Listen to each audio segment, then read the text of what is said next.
Hello, everyone, and welcome to Black History Month at the Faculty of Graduate Studies of York University.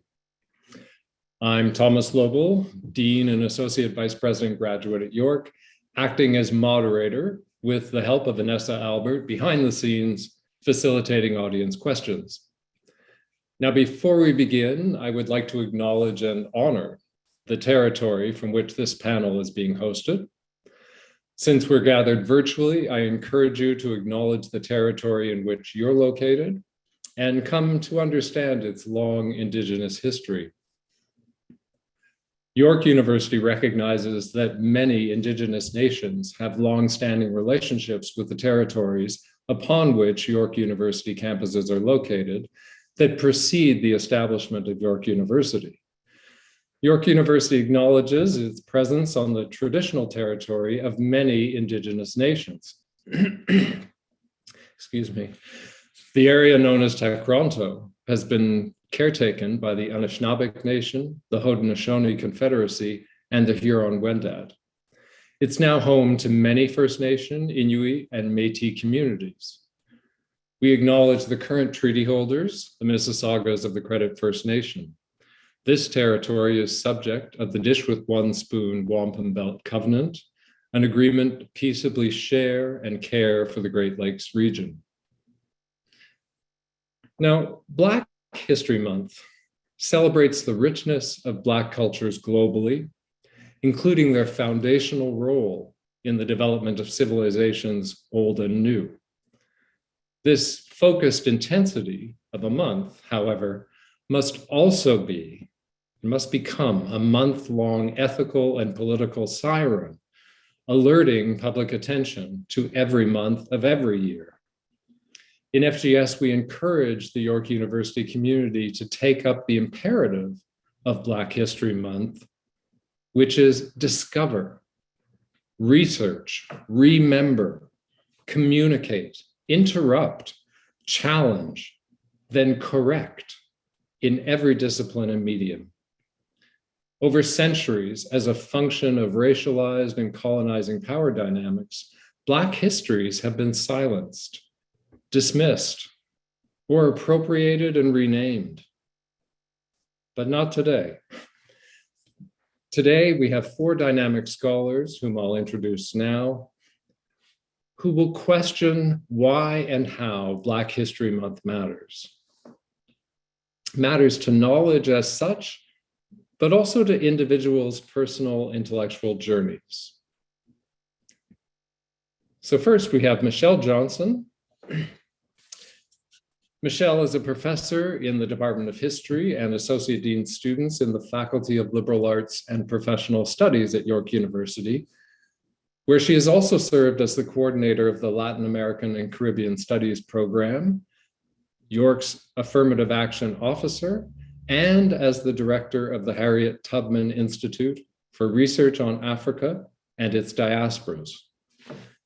Johnson previously taught in the Department of History at the University of the West Indies, Jamaica, and currently teaches courses which focus on Black people in the Americas. Her publications and research interests focus on Jamaican cultural history in the 19th and 20th centuries, as well as gender relations, race, racialization, labor, domestic slavery, and domestic service in Jamaica and Canada. Johnson's contributions to the field of Black history resulted in her induction into the Royal Society of Canada, which noted her research and publications, teaching and supervision, as well as her service in various organizations and institutions and to the wider community. Next, we have Emmanuel Frimpong, who is a doctoral candidate in the Political Science graduate program at York University. His research interests include Black politics in Canada, critical theory, the politics of care, radical democracy, and social justice. By politicizing the self, Frimpong's research project endeavors to explore the ways in which affect or love, intrinsic to the politics of care, can be used as a means of praxis in order to make up the alternative visions of life sought by oppressed peoples. Next, we have Océane Nyela. Océane is a doctoral candidate in the joint program in communication and culture at York and the University of Toronto, the university in Toronto downtown, temporarily named as X.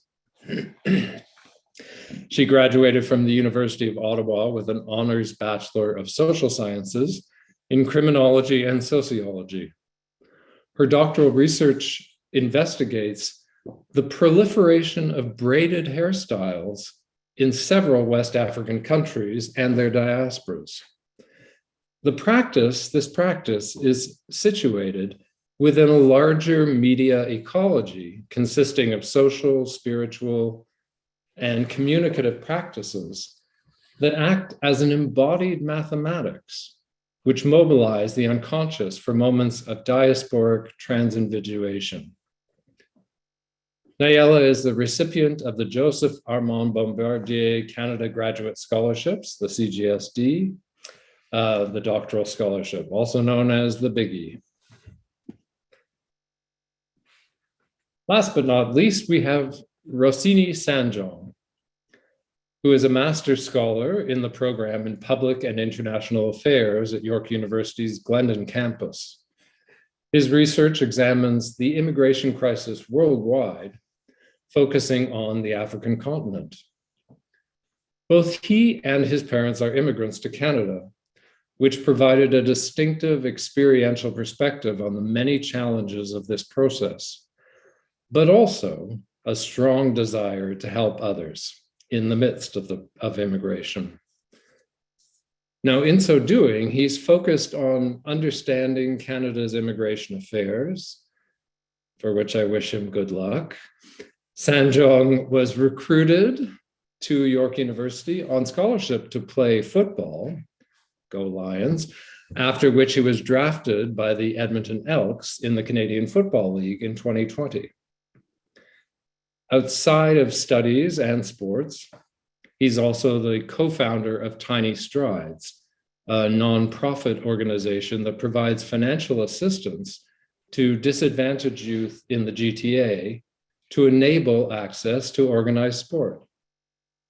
So thank you everyone for being here and welcome.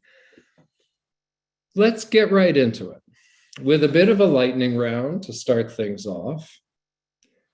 So Michele Johnson, given the title of our talk, does Black history and/or this focused celebratory month, does it matter? Why? How? To whom?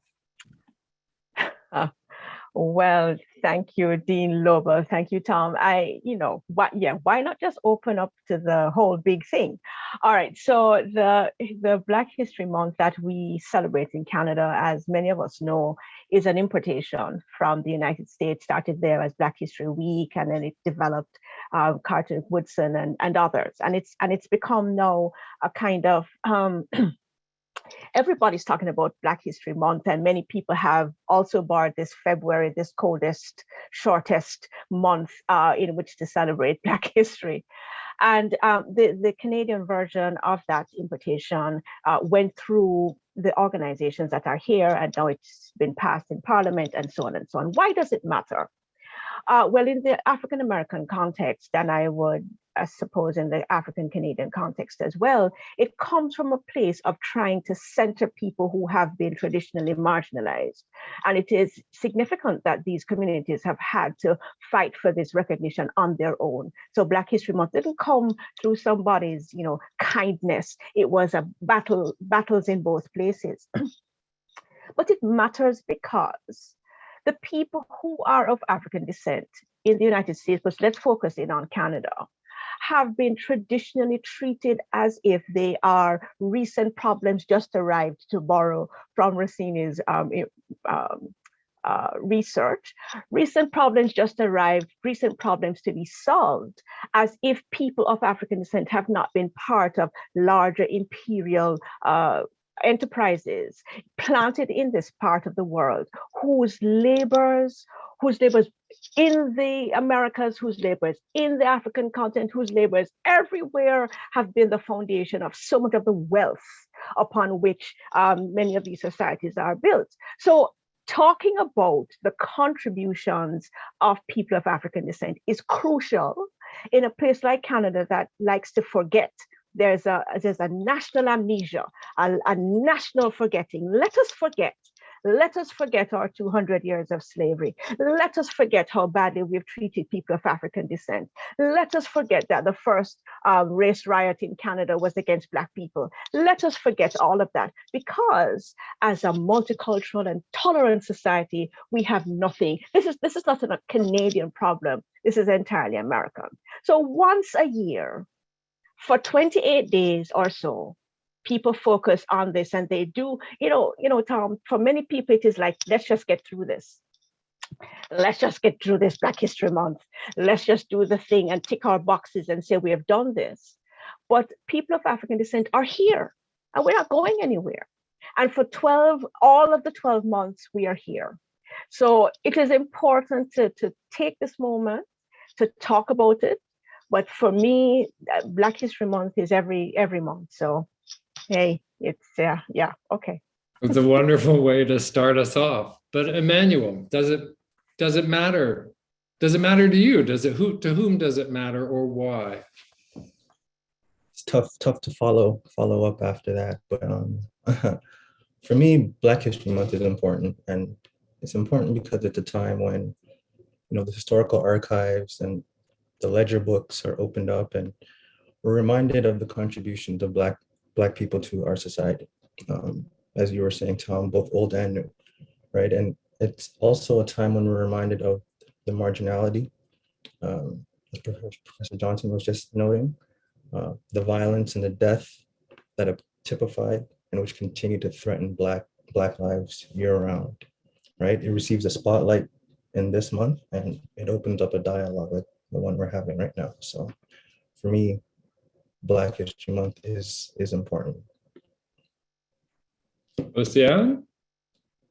I want to echo what Emmanuel and Michele have said, but also add that Black History Month matters to me, especially as universities are kind of switching towards or acknowledging alternate ways of knowing and different knowledges.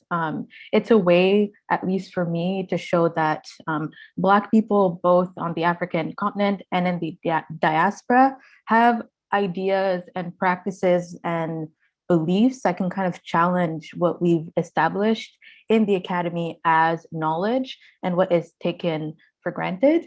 And so for me, that is the kind of main importance of Black History Month as we celebrate it in February, but also as I celebrate Black history in my life, but also in my academic work.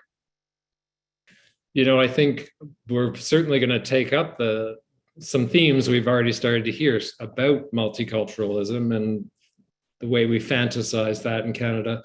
But I also do want to think about, how do we carry Black History Month throughout the year? How do we make structural change in the university? So similar to what Océane has been just mentioned. So keep these themes in mind. But Ross, what about you? Thank you very much. I think it matters because obviously we are here today, we're talking about this. And then also, like Professor Johnson said earlier, the multiculturalism, like Canada as a country that carries so many cultures, and Black people has contributed so much for Canada to be where it is today. And then I think that with my research in immigration, I think that it's just going to be a continuation of people coming to Canada. And it is important to recognize that, as Black people coming, it has to be normalized. So that's why I think it's matter, because it's a bigger issue, and it's in the future, it's just going to get bigger. So I think that's why we need to address that today. Yeah. Oh, that's great. Let me throw out one more question, and perhaps this will really sort of start a conversation. When I look at each of your work, and perhaps let me start with the students first, it your work holds personal and individual experience as sort of necessary for that intellectual project of thinking, whatever your intellectual project is within Black studies and Black history. Often the individual experience, gets analyzed, becomes analyzable and theorizable with a rigor that is equal to what's done in philosophical principles, for instance. I'm sort of my line of work, or math and the integration of mathematics and cultural history, Océane, or legislation, Ross, or neoliberal capital or love and care, Emmanuel. What do you think, self-examination and research into individual experience bring to Black studies and knowledge creation more generally? I mean, Océane was talking about this month as a way of getting us to think about different ways of knowing, different ways of conveying history, stopping the silencing of history. So how do you approach that relation between individual and or familial and community histories and those more general categories like history as such or Black studies itself? How do you deal with the individual, personal, and its relation to the bigger categories? Does anyone want to take that up, leap in? Yeah, Emmanuel. Sorry, I think for me, the personal is quite literally political. And so in my own research, I have, and I continue to use autoethnography as a form of methodology. So essentially, through self-reflection, exploring anecdotal and personal narrative and connecting that autobiographical account to wider socioeconomic, cultural, and political meanings and understandings. And I do it as a way of taking up space. I do it as a way of providing a counter-hegemonic commentate. If Canada, Toronto, what have you, wants to insist that diversity is our strength, well, through my voice, I sort of interject and offer my thoughts, my opinions on the veracity or the truth of those claims. And I guess I take after, scholars who've come before me, Robin Kelly, Ta-Nehisi Coates, James Baldwin, Asada Shakur, and others who have used autoethnography as a form to disrupt the dominant articulations of power. Jump in, everyone. That was wonderfully put, especially, to my ears, linking it through a long history, a long tradition of autoethnography. Océane, thoughts? I would say not only autoethnography, because I also use that in my research, but my work specifically hinges on that connection between the individual and the historical and the group, because I look at the diaspora and identity formation in the diaspora. So I don't really see, I don't really differentiate that much between the two, because I'm interested in how hair acts as a conduit. So I would say that I'm rather more interested in the conduit between those two things than the differentiating between them. And that way I'm able to negotiate how they might interact and how they're situated in the academy and in just graduate work more generally. Ross, I'm thinking about immigration policy on the one hand, but lots of individuals, from young individuals to, new immigrants. Do you work with the individual and the legislative together? Well, as it is, at the individual level, in terms of personal experience, what I am trying to do in the first place is trying to understand the why of immigrating, right? And in understanding that, like Emmanuel said, is like using the work that have been done before in order to understand how we can, put legislation forward in order to have, better way of doing things in the future. That's the kind of way I see things. Michele, can you give us a sense, when I talk about the individual and I look at some of your work looking at domestic slavery and domestic service, can you give people a sense of what is archival research like, in the work that you do? Because it's another place of individuation, letters and documents. Mm-hmm. So one of the things that I'd like to add to this incredible mix from the statements that have been made so far is that as a person who does history, I always hesitate to call myself an historian. I don't know, it sounds very pompous, but as a person who does history, going into the archives is visiting sites of violence, okay? The archives are not benign, and the archives are reflective of the power dynamics that frame a society. Who gets into the archives? Who gets to write the archives? Who gets to decide what documents are important?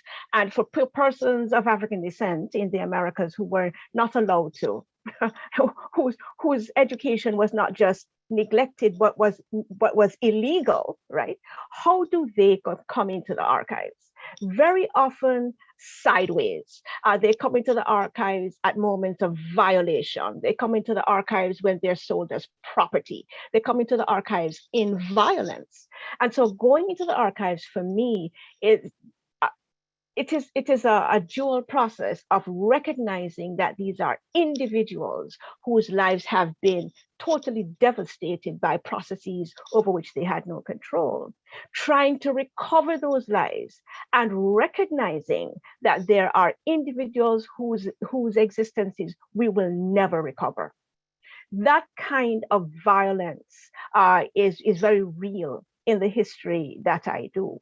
So just to make it very personal now, I am descended from the children of the enslaved, right? I come from Jamaica, where enslavement was not just a practice, it was the very foundation of the society. For most people for most people, we simply cannot go beyond 2 generations, maybe 3 generations, because of the violence that was visited upon individuals. That said, just to reflect on Emmanuel's work, I celebrate the joy that comes through, the resilience that comes through all of that violence, because here I am standing today because somebody survived that enslavement process. Somebody survived the Middle Passage, and somebody survived generations on plantations in Jamaica for me to be here today. And so I celebrate that individual life who I will never be able to reconstruct properly, but who comes through in the culture, in the cultural memory that is in my very body. So that is my take on that, and I'll stop for now. But it really shows me, at least, as as we're all trying to think, how do we move from a month to the year, every month of every year? How do we use this as a springboard to help create systemic and sort of structural change? I'm listening to, Michele, Dr. Johnson, the Dr. Johnson, and I'm thinking how important it is for Black history to really lead the way in thinking about how do I approach the colonial structure of the organization of knowledge. How does your work and Black history itself change how I would act in an archive, how my research methods would have to be different? And that is so necessary. Like, that is the kind of fundamental structural change of both knowledge, but also our minds, how we do the production of knowledge. I'm wondering, as I look at students and professors in this room, how do you think we could create, what's the kind of structural change you would want to see in your own programs in this university?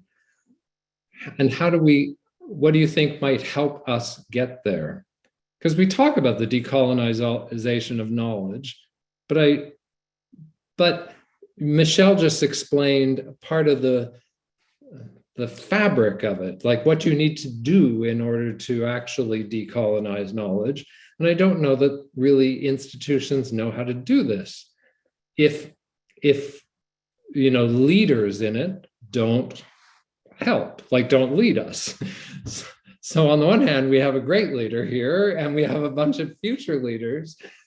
What do you think about this? What is the change you would want to see? I know, big question. It's like one of those silencing questions, but truly start from just your own thoughts in terms of what isn't sitting in your classes that you would want in your classes.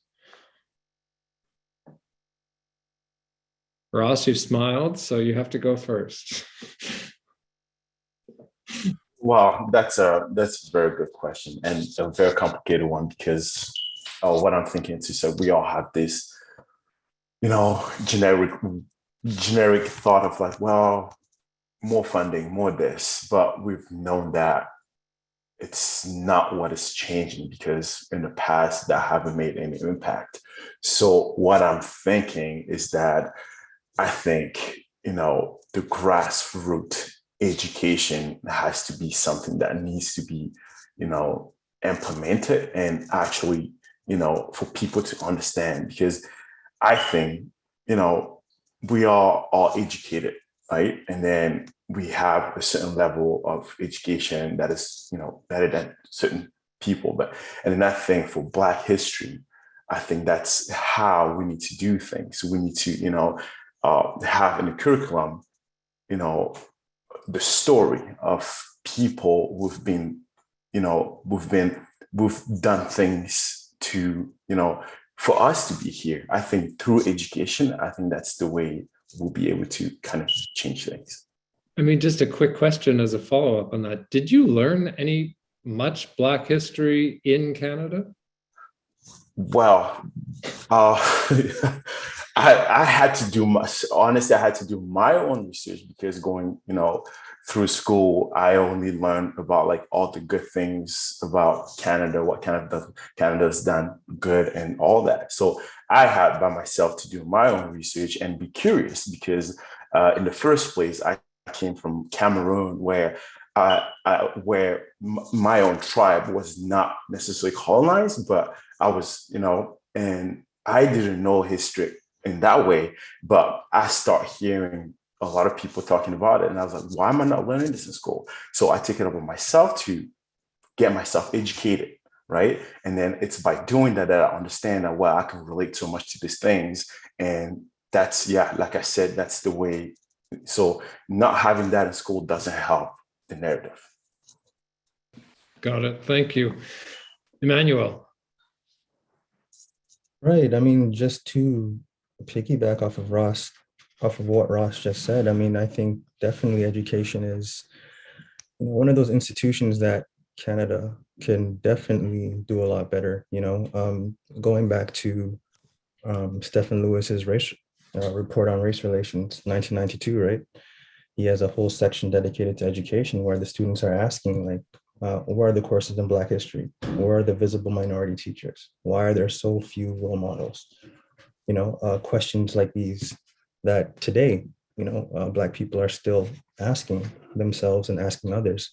I've read articles, I've read reports that said, the Eurocentric curricula doesn't do much to help individuals want to stay in schools because they don't see themselves reflected in it.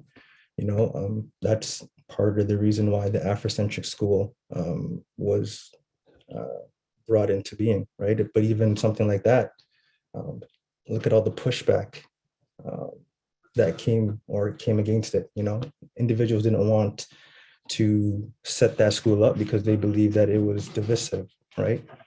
But they don't understand how a Eurocentric curriculum is divisive, right? And so calls to open that up and to have people, so-called visible minorities, reflected in the education is definitely something that I think needs to happen, long overdue. I'm intrigued, Océane, when you were talking about, I want to come back to this issue of connections and relations, but when I look at your work and when you were talking about the connection between people, I was hearing a way of knowledge transfer, knowledge creation that is very culturally dynamic. And I wonder how much of it is actually in an institutional setting, the Eurocentric institutional setting. And you're here, and so you're doing this research here, and this beginning way of bringing it into the institution. I'm wondering if you could talk a little bit more about that sense of exchange and creation and what gets learned. I think in many ways, decolonization is not necessarily compatible with the academy as an institution because it requires such a kind of transformation of how you see the world and just rethinking the ways we approach knowledge, because universities often have benefited and have been instituted with these biases and things like capitalism and racism and homophobia and so on and so forth, that in my work, I try to push back as much as I can.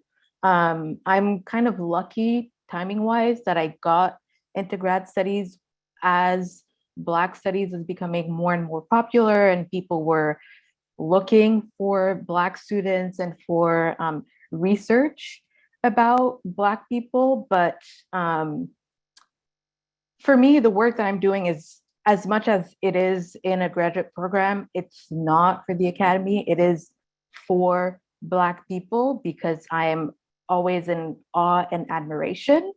And I think starting from there and from that place is what allows me to kind of do that process of not translation, but starting to bring those things in, because I'm not too worried about where my work stands in the academy. I'm very fortunate that it's been received well, but that is not why I started doing it, and it's not why I'm going to keep doing it. There's something incredibly empowering about that answer. It gives me that good feeling. Just saying. Although I want to just hang on this for one more moment. Michele, when you were talking about the archive, but also the experience of being in the archive, when you're looking for doing Black history in the archive is a totally different experience.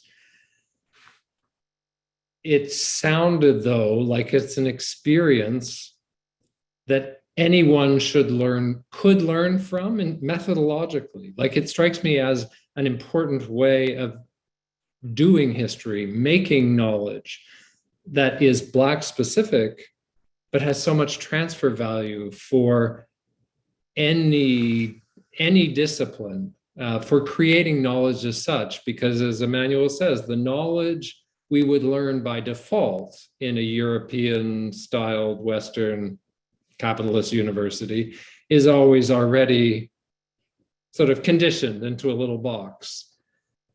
And yet your work, to my ears, is all about uncovering things that are covering up voices.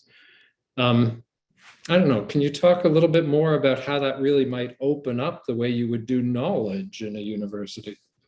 Thanks for that question, Tom. And I know Ross had something to add, so I won't be long. In the archives, the way that people who are doing Black history have to do it is to read against the grain.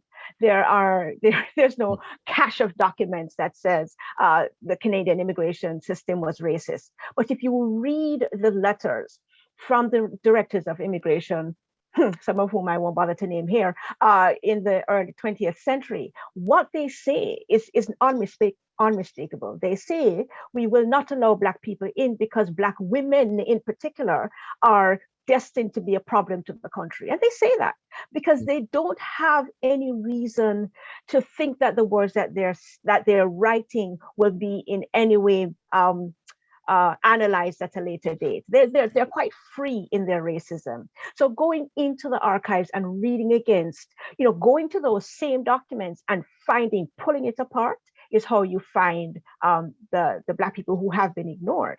The other important method, well, two others. One is oral history. The Black community, its orality is its culture. It is basic to the DNA of the community.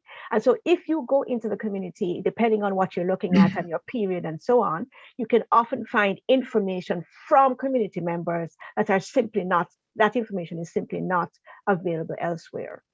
And also, the Black community has archives, private archives, that they don't even recognize as archives, family papers, community papers, because one thing, if we were to talk about the community in Canada again, there is this incredible way in which community organizations have been built, and those documents are important, but the organizations sometimes don't recognize the importance of what they have done themselves, that they need to preserve to make sure that it is available. I'll stop there unless you want me to talk about the institution. Of course I do, but I also want to hear what Ross was going to say. So, Ross, do you want to go before, and then I'll come back to the institution? Yeah, for sure. What you just said was just so interesting. And then I just want to add like 2 points, because as you were talking, something that came up. You talk about, people in the past saying things that they didn't think that would be analyzed today as such, right? And then that kind of brings me back to, people now do it, but in a different way. Now they know that in the future that might be analyzed such, so they switch it up and be more, pardon the word, like be more slick about it. And it's like, well, this is not what I was meant to say. This is not what I meant to say. And then that's also a conversation itself, if you want to, tap into it. And then the second thing that I want to say is coming back to the education piece. And then I think, in learning more about Black history and making the conversation, I think at the very, very grassroots, I'm talking about even at the elementary school level, the knowledge needs to start being applied, right? Because if you don't change, not necessarily change mind, but put that on the table for kids to consume, then the cycle just keep turning. And that's my idea as being co-founder of Tiny Stride. That's the idea behind it, of changing that at the very grassroots by allowing kids to be together, to see that, because visual is very important into what we're trying to do. Yeah. Mm-hmm. And that seeding, I'm hoping, has a generational effect. Those kids will move into and create, hopefully, a different kind of institution, or demand a different kind of policies around, say, multiculturalism, what have you. Michele, I still want to give you that opportunity to talk about changing that institution. Oh, Tom. Oh, okay. So, please, let's just bring it home. Let's just bring it home to York, right? I've been teaching the Black Canadian Studies history course for longer than maybe some people on this call, since before you were born. So it's been a very, really, really long time, right? But it has not made the move into the secondary schools, into the primary schools that Ross was talking about, into our elementary. So it continues to be this kind of education that is accessible only in in tertiary institutions. How many people do that? And it occupies this really specialist position and has done for a very long time. However, the larger institutional changes that we need to see are happening very slowly and only with pulling teeth. So that we're seeing in the wake of the social justice uprising in the last 2 years, this push to hiring Black faculty, some research support being given to Black faculty, to postgraduates, to graduates, to some undergraduates, some mentoring programs that are being launched. In some places, our Black athletes are finally being recognized for the work they've done for this institution. But the fundamental things have not changed. This is on the edges, and this is window dressing. The fundamental things have not changed because the institution has yet to look at itself. In the same way that Canadian society refuses to look at itself, to do that self-reflection, York hasn't done it either. Why are our students who come in and who are of African descent, why are they dropping out after first year and second year? Why are our Black students having the troubles that they're having? What are the barriers that they're facing? I don't see any. I don't know.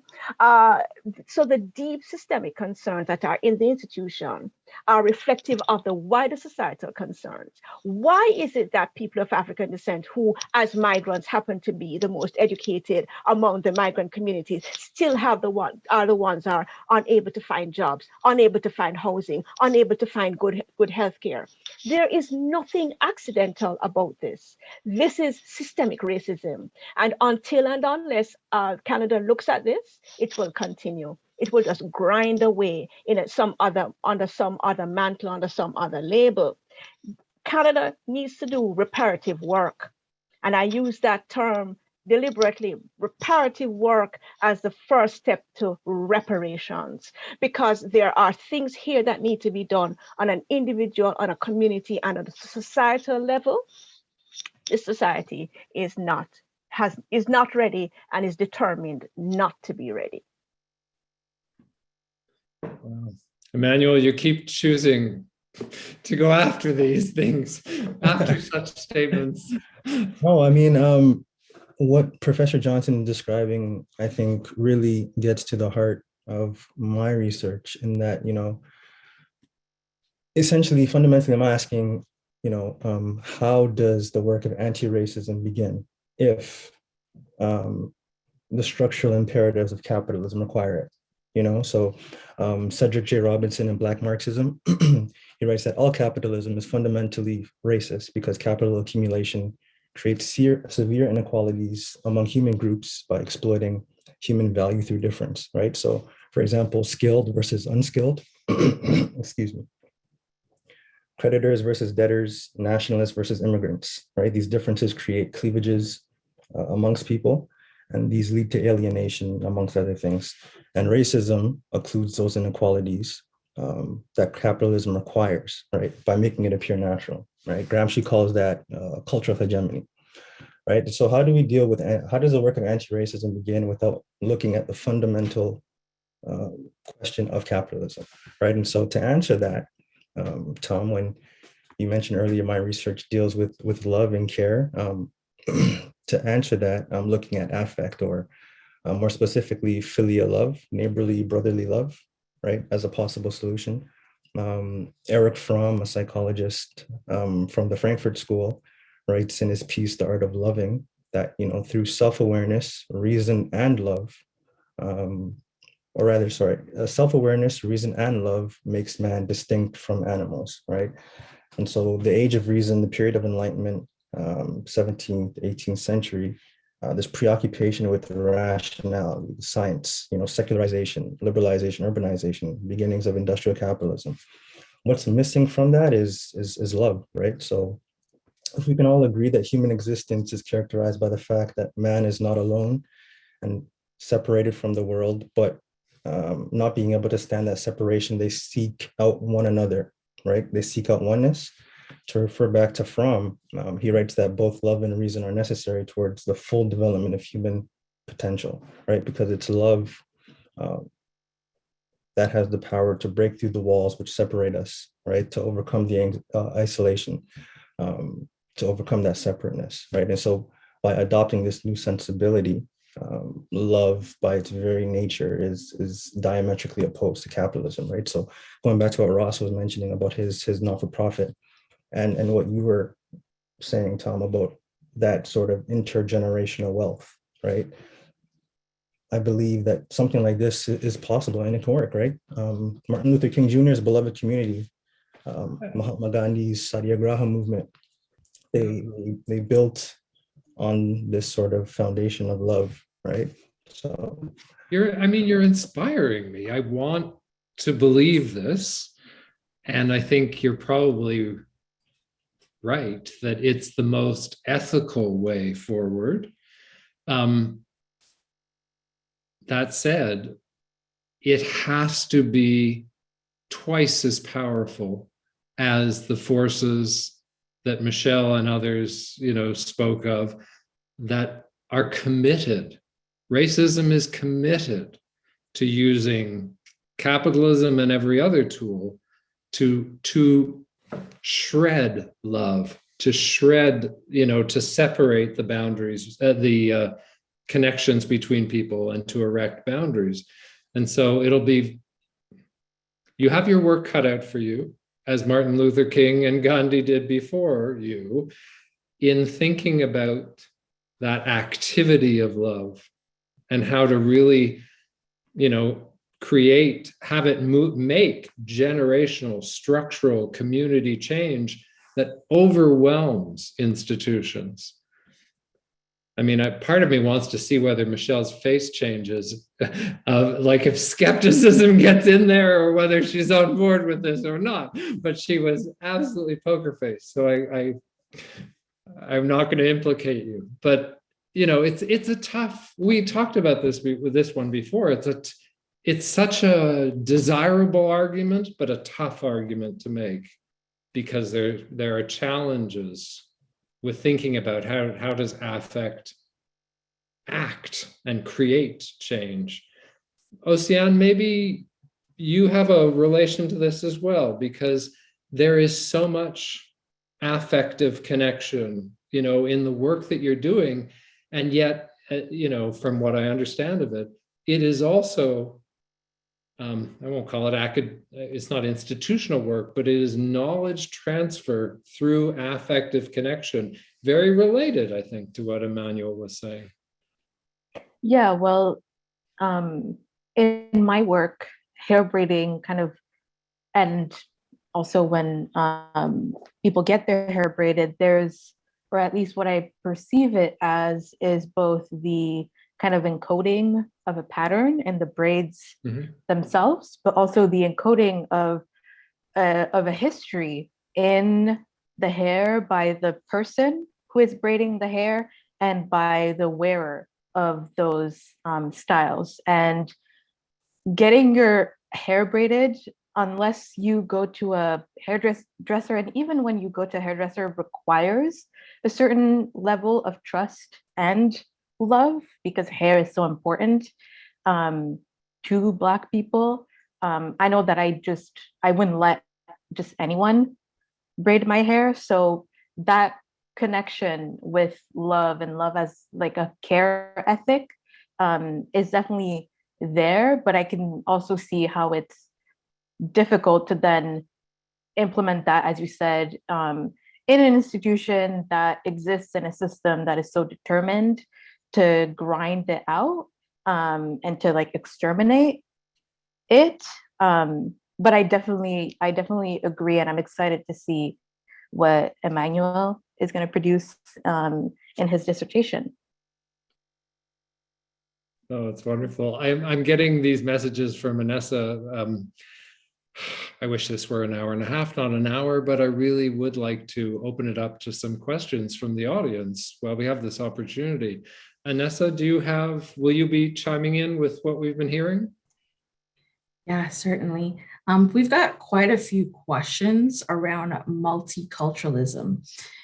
Specifically, folks asking for A.D. Johnson to speak up. Does multiculturalism really exist in Canada, What does that term mean?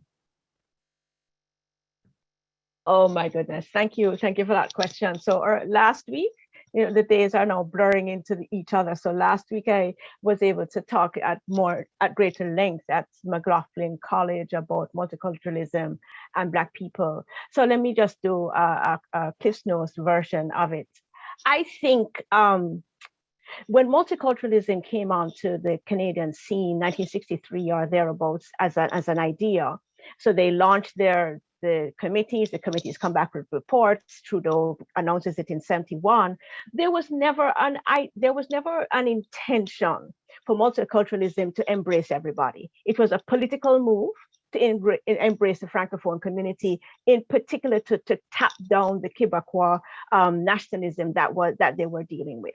So this two language, no culture, multiculturalism model does not have at its outset the intention to include Black people, because that's the group we're talking about today. Not any other people, not Indigenous, not South Asians, not anybody. Well, let's just talk about the Black community today. So when the Black community says, oh, multicultural, do you mean multi as in we can be part of that?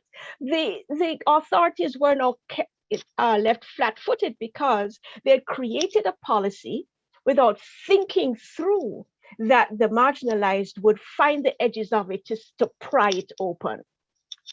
So multiculturalism as a national policy exists, it is in the articulation of that multicultural vision that we have real problems. The state doesn't know what to do with it. Every week another group says, I'm part of it too. And they're like, I don't know what to do. And so they veered into the area of moving into what is called the fiestas and the festivals, right? So, call it, let's have it this day and that day to try to contain.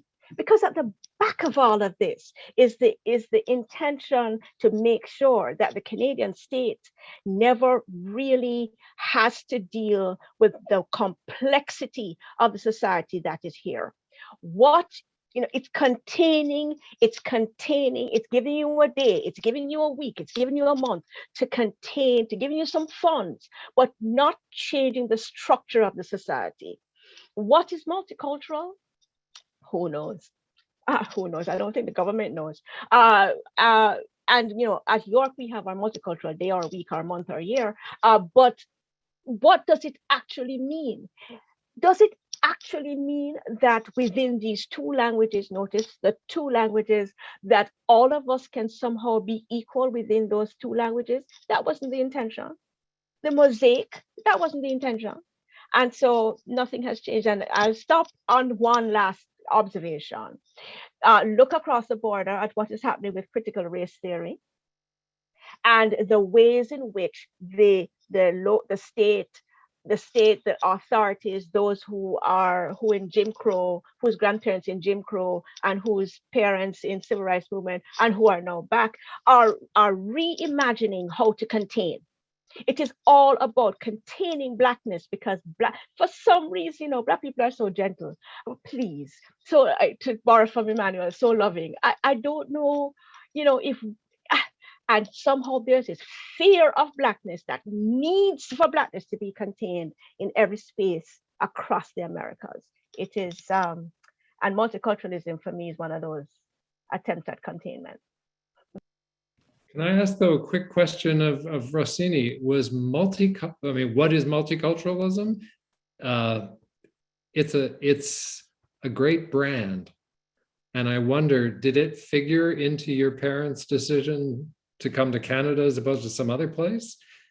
I mean, it sells an image of Canada, which Michele has mentioned it never wanted to have and didn't know the implications of its branding. And yet that brand has such a draw internationally. I was just wondering. Yeah, it looks like either my parents got duped or they just didn't do their research properly. So, well, it did play because, my parents, before they immigrated, they were, whenever I talked to them, they were like, well, this was the place that we thought will be greatest for our kids, right? Because we thought this land was so serene and then everybody was so friendly. And then that, you know, meeting people here that will help you do this and do that is part of like, you know, going somewhere as like, you know, France or anywhere else where the history is more, you know, more talked about in a much negative way. So that was the idea of like, you know, Canada is the greatest place to be. So when we get here and me as a, you know, as a Black student start learning all about these things, and then I'm having conversation with my dad, sometimes he just tell me, hey man, I'm sorry, what do you want me to do, right? So that's how I'm learning. And then yeah, that's it was, you know, that was, it did play in the decision, the image, you know, the brand. Yes. Anessa, do we have 30 seconds for another question? I know Michele probably has to run in about 30 She's got to seconds. run in 50 seconds, but folks just wanted to know, what is the Harriet Tubman Institute at York? Can we grab you for a few seconds, A.D. Johnson? Yes, thanks. So the Harriet Tubman Institute started back in the early 2000s. That's a word. And it had as its mandate to study Africa and its diasporas. The earliest name of it was the Research for the Migration of African People, and we made a change for that. So the Harriet Tubman Institute is what is called at York an organized research unit, so an ORU, and it focuses on history, literature, every aspect of scholarship to be found at York. And it is there focusing on people of African descent, whether in Africa or in the diasporas. You can use it right now. Well, I don't know about right just before the pandemic, it was in renovation, so it's kind of in flux in terms of its space. But write to the coordinator, write to the current director, Professor Gertrude Meander, and she will help you to direct your interest. Absolutely. If I can chime in on that, yeah, please do write to the director, because the Tubman Institute, even in the virtual setting, holds what they call Tubman Talks, where they bring together monthly different scholars together to look at a particular research question. And so that different ways of approaching a research problem from a diasporic African studies perspective is invaluable. And so for graduate students, undergraduate students, it's a wonderful community of a different thought process that you may really find valuable in your studies. So FGS is a sponsor and a big fan of the Institute because it does remarkable stuff. One more, yeah, Michele, you've got to go. Thank you so much. All right, thank you so much for inviting me, and thank you, FGS, thank you, Tom, thank you, our co-panelists. I'm looking forward to your work. Yeah, see you. Anessa, do we probably have to skedoodle, so. We do. I mean, I can ask just because this question is coming up just for folks that want to know more about the Black experiences, culture, and histories. Does any of our scholars, do they have any films, documentaries, books that they can just share? Feel free to just chime in on that. Also, let me translate a little bit. I'm hearing the question, is somebody asking, are there really sort of good materials that made a difference to you? Like if you were to recommend stuff to people off the top of your head, what really, either the best place to start or the thing that made the biggest difference to you, how you think, how you approach things?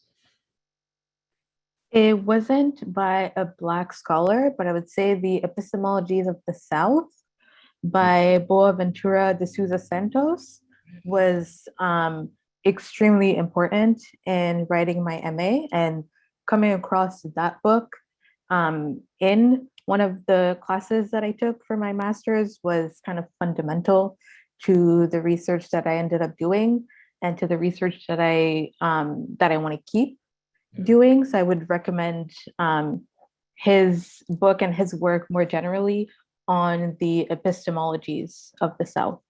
Wow, thank you. I think, yes.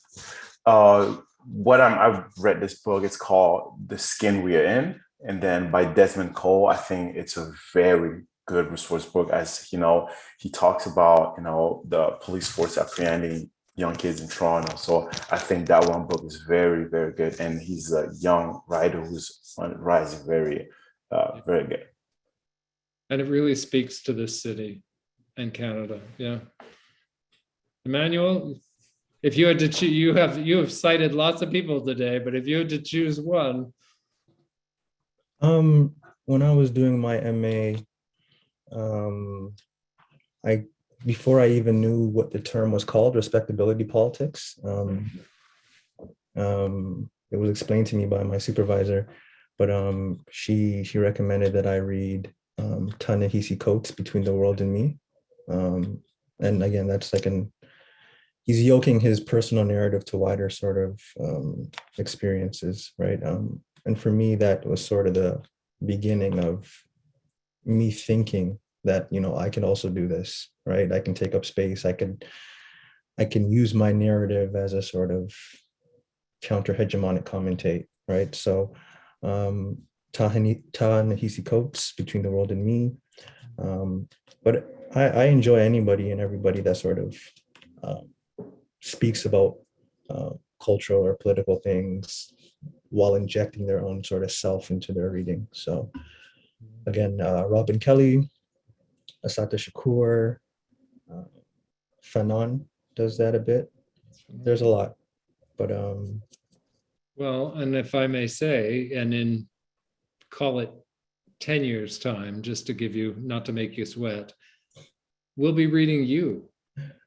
It's your work will be the thing that will, I think, will be inspiring other people, because I really hope each of you does just what Océane said. You're doing these projects for the integrity of the thing in itself, not for anyone else, not for the institution. And the more you do that, the better it gets. The more I would say you become that scholar that's going to change somebody else's life, because the integrity of the process comes right out through the knowledge. So on that happy note, and not to put any pressure on you, but in 10 years time, I want to see those books changing the lives of the audience and others, and myself. It is coming. Included. So with that, let me thank you again for spending the time and really connecting with people. I know it's virtual, but you can see it in the chat. Your comments were connecting immediately to people in the audience, and that's in itself so important. So thank you so much, and good luck. My best wishes to you as through your degrees. Thank you so much for having us. Thank you for having us. Thank you. Yeah, my pleasure.